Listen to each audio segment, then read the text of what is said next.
हजुरलाई स्वागत छ गोबन्दी नेपालमा। Thank you. हजुरको शुभ नाम? रविशन मङ्गर। कहाँबाट आउनुभयो? कालिम्पोङ। पहिलोचोटि बन्जी गर्दैनुहुन्छ है? हजुर। के छ जानुभन्दा अगाडि कसैलाई सम्झिनुहुन्छ कि केही म्यासेज छ कि कसैलाई? अब त्यस्तो मेसेजहरू त केही छैन, अब तल गएर एक्सपिरियन्स गरेर आएर चाहिँ भन्छु म चाहिँ। कता म मतलब झर्दाखेरि सिधै हिमालतिर हेर्ने हो। हजुरले अब साइडतिर यता क्यामेरातिर हेर्न सक्नुभयो भने बेटर।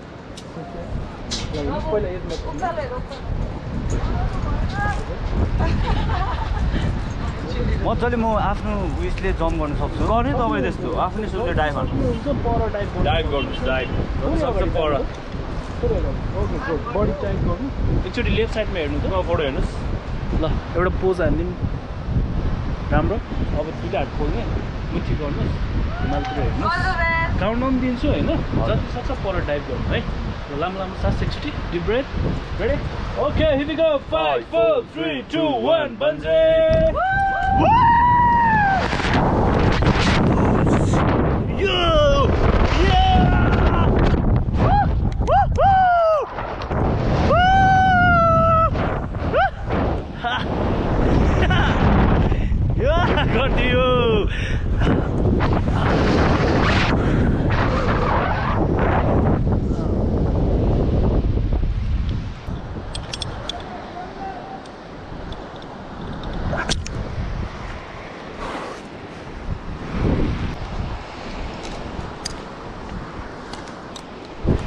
अगाडि चाहिँ मैले बुझिनँ क्या, यो चाहिँ झर्दै थिएछ माथिबाट देखिनँ।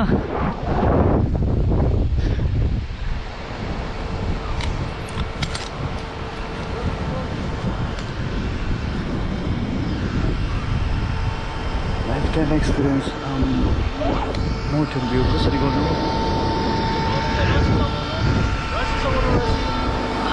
Welcome back. मैले बुझिनँ नि क्या तलबाट कि यो दोरी आउँछ भनेर।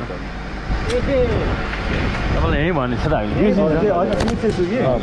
Welcome back. कस्तो भयो? आम्बो यतिको चाहिँ अब लाइफ टाइम एक्सपिरियन्स थियो है। हजुर मजा आयो।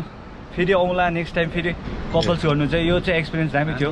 गर्नु चाहिँ कपल सोचेको थियो हजुर, तर अब सिङ्गल एक्सपिरियन्स राम्रो हुन्छ भनेर चाहिँ गऱ्यो।